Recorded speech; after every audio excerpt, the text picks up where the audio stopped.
Alright, if you've been around in the FNAF community for a while, you're probably familiar with what I'm going to be talking about today. But in order to do that, we need to take a quick trip back to 2015. The first 4 FNAF games had come out at this point, and as far as the fandom knew at the time, this was the end. And you know what?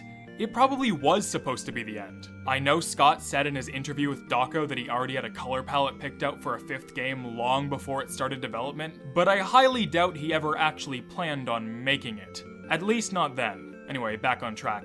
With FNAF 4 recently releasing, FNAF YouTubers and theorists began to do what many people had been waiting for since the very beginning, putting the entire story together and solving the Five Nights at Freddy's lore. Everyone thought all the clues and details were already out at that point, so what better time to finally buckle down and solve the mysteries once and for all. If you're watching me, you're probably familiar with the current FNAF YouTube scene, but back then it was pretty different. It was 2015 after all. Let's Plays and theory videos were all the rage. One thing has remained the exact same since 2015, however. MatPat was, and still is, the king of FNAF scripted content on YouTube.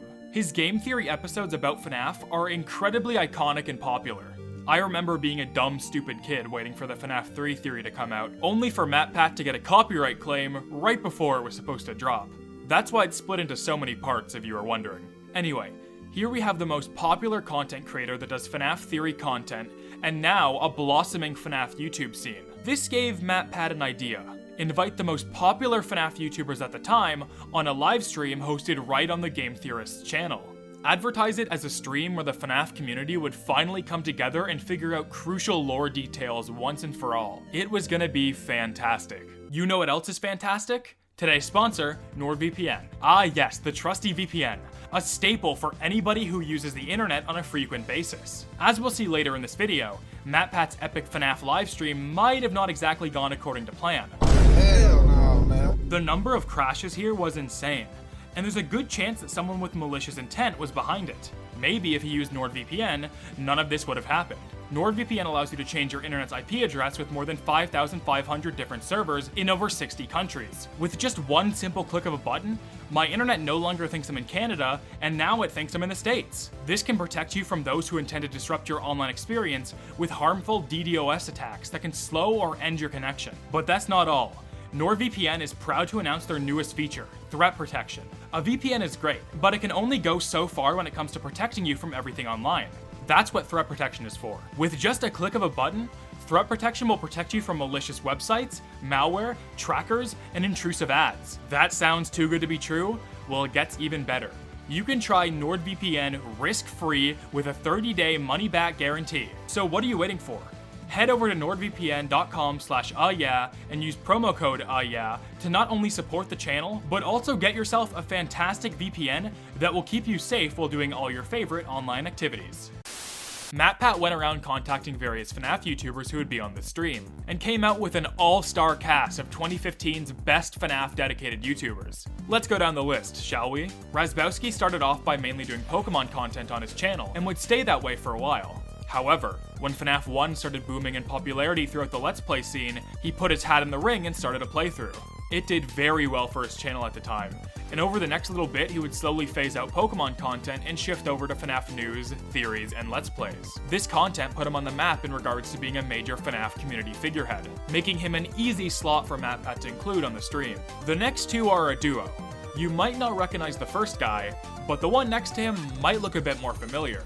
This is Ryan and Ryan. They used to run a collab channel together where they would discuss various FNAF and other horror game topics. A trend you'll recognize between all of these people on the panel is that they all made very similar content to each other at the time. Let's Plays, news, theories. You could bet your ass that if Scott dropped a new teaser image on scottgames.com, all of these guys would have a video uploaded about it within the same hour. That was just the content grind back then. Anyway, over time their collab channel, 8-Bit Gaming, would slowly be phased out, as Ryan, the one you probably recognize, began to succeed on his own channel. The other Ryan still uploads on YouTube, but has sadly not found the same success as his friend. Dawko is someone who needs no introduction. He is one of the biggest FNAF YouTubers, has done countless charity live streams, and has been doing FNAF and other horror game content consistently for years at this point. He pretty much made the exact same kind of content everyone else did at the time, so it's not surprising that he made it on the stream. Finally, we have Smike.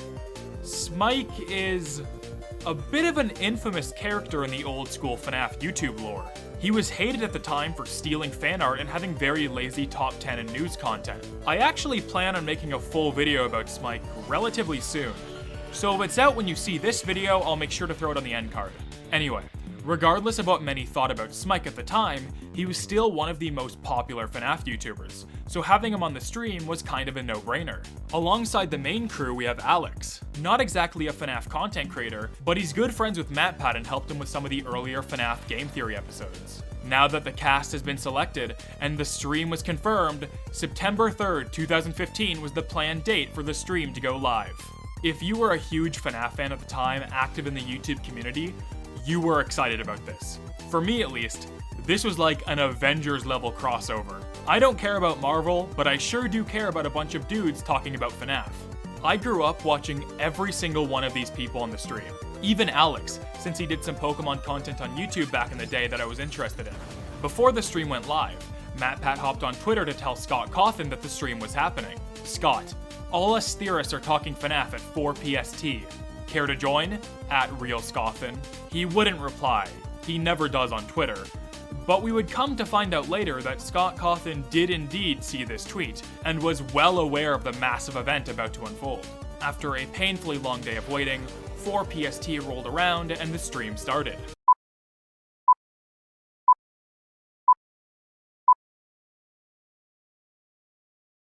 You're probably wondering why the screen is black. Well, my friends, I hate to tell you this, but as far as I know, this stream is lost media. The only actual evidence of this stream happening are tweets on Twitter about the event. You're probably wondering, what in the world happened? Well, according to a tweet that MatPat made on the same day, the stream crashed and everything got cancelled. The biggest event in FNAF YouTube history up to that point was no more. However, a reschedule was promised. There was still hope left that this legendary stream would happen. Now, before we get into that, to understand the full context of everything I'm about to talk about, we need to rewind a bit back to August of the same year. As stated earlier, the end of FNAF was upon the community, and ScottGames.com was left with this thank you image, as there were supposedly no more games to tease. This image had nothing hidden in it, and was truly a final goodbye/thank you image for the end of FNAF. However, it didn't stay like that for long. Around a month later, the website was quietly updated again with a new image, this time being an edit of the thank you picture. The Endo 01 on the image was replaced with a smaller, more chibi version of itself. It didn't take long for the image to be updated again, with more characters changing to more chibi versions of themselves. At the time, nobody had any clue what this was about. However, everyone watching now should recognize these designs as the adventure animatronics from FNAF World. That's right, this was Scott's way of slowly teasing that new game and introducing the fandom to the new designs. Funny enough, these teases started happening a little bit after the first FNAF stream crashed and had to be rescheduled. So now, whenever the stream was brought back, the people on the stream would have something completely new to talk about alongside the original talking points for the event. On September 15th, 2015, FNAF World was officially announced by Scott Cawthon with a Steam post. Over the next couple days leading up to the redo of the FNAF Game Theory livestream, the website would be updated with even more new designs. It took a bit of time, but on September 18th, 2015, the GT Live Theorists Unite Take-Two stream was finally up and running. September 18th, 2015. The most important day in FNAF history. The whole gang from the previous stream was back, and Alex, who I mentioned earlier, was actually present this time, which he was not during the first one according to MatPat. The stream was fantastic, and everything was going great, until about 35 minutes into the broadcast. Disaster struck. Another stream crash. Is that the bare bottom? Okay, so That's the 2 killers. to me, you're on the internet. Okay, we have internet. We have it. We're back. No. Oh, there we go. Here, Okay. I'm calling people back. Here we go. We're back. Whether it be from MatPat's own internet problems or someone else trying to attack the stream and get it taken down, Fate just didn't want this massive collaboration and celebration to happen. But unlike the last time where the stream crashing ended everything, they were able to get it back up and running to continue the show. While the stream was down, someone watching along at home had a fantastic idea. That person? Scott Cawthon. Yeah. While the stream was down for a period of time, Scott took it as an opportunity to update ScottGames.com once again, to add even more new FNAF World adventure designs. Matt, have you seen Scott Games' website? He's definitely timed this one. Maybe? He's just updated it. Timed it, yeah. Mine's ours. I Scott's posted a new teaser. here. I need to. Okay, apparently. His website updated during the break. Not exactly anything groundbreaking, but it showed that Scott was 100% tuning into the stream from the comfort of his own home. He was watching. For a small bit of time after that, the stream was going smoothly once again. It seemed as if the worst of it had ended. However, good things never last, and the stream crashed again. We're putting definitive answers on the books, talking about FNAF World. Also, we'll talk about the new update that Scott did. And again. If you want to just meet up somewhere, Scott, and I'll get you lunch, and you just want to talk to me, and I'll sign the no.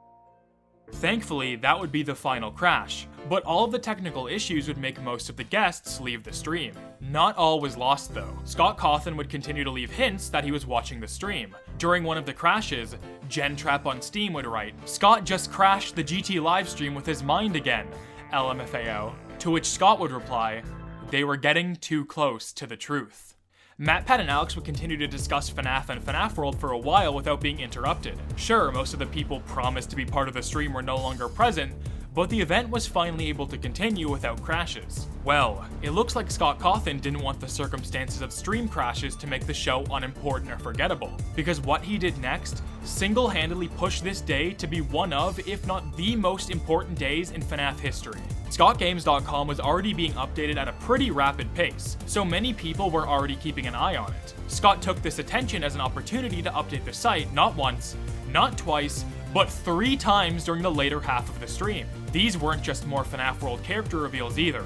Scott decided to go a bit off path and drop some major lore hints to everybody during the stream. The images he released read as follows. In the FNAF 4 minigame, why would the tiny toy Chica be missing her beak? What is seen in the shadows is easily misunderstood in the mind of a child. And 4 games, 1 story. This was huge. Scott had made it a point to be extremely secretive about lore and certain details in order to retain the mystery and discussion about FNAF. This was something literally not a single person could have expected. Dawko was brought back on to finish the stream with Matt and Alex, and they were able to discuss these new hints from Scott in real time as they dropped. So even though the stream had to be rescheduled, crashed multiple times, and most of the guests were only there for around half of the runtime, Scott Cawthon went out of his way to make this event special, and something that anybody there would never forget. This stream right here is peak old FNAF YouTube, and it's something I've wanted to talk about ever since I started doing FNAF content. If you want even more proof that this day was and still is extremely important, there's a good chance that Scott dropping these hints changed the direction of FNAF forever. These image hints are very clearly pointing towards the idea of everything being a dream and none of it actually happening, which some people in the fandom did not take very well, which is understandable. Dream plots are typically seen as lazy or with little care put into them. This negative backlash from Dream Theory may have been a major factor as to why Scott decided to continue FNAF after FNAF World. Just a couple days prior to this stream, he outright said that FNAF 5 wouldn't happen, but just a little over a year later, Sister Location would release. The fandom not liking the direction of the lore led to Dream Theory going from "this is probably real" to nothing more than a memory in the mind of those in the fandom at the time. Kind of like with Five Nights at Freddy's 3, where there was something I was kind of left unsatisfied with. The reaction to Five Nights at Freddy's 4, and the box is tied into this, very, very closely. I don't think that people weren't really happy from a lore standpoint, even though I got the jump scares kind of right. Hopefully all of that justifies why I think September 18th, 2015 is such an important day in the history of FNAF. There will never, ever be something like this again.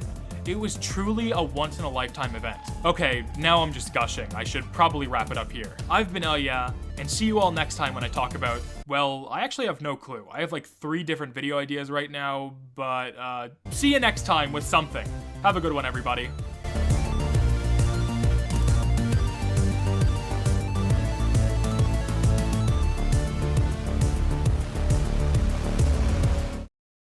Live stream coming up. So in order, as I'm seeing them across the screen, we have Smike is also blurry Smike for whatever reason.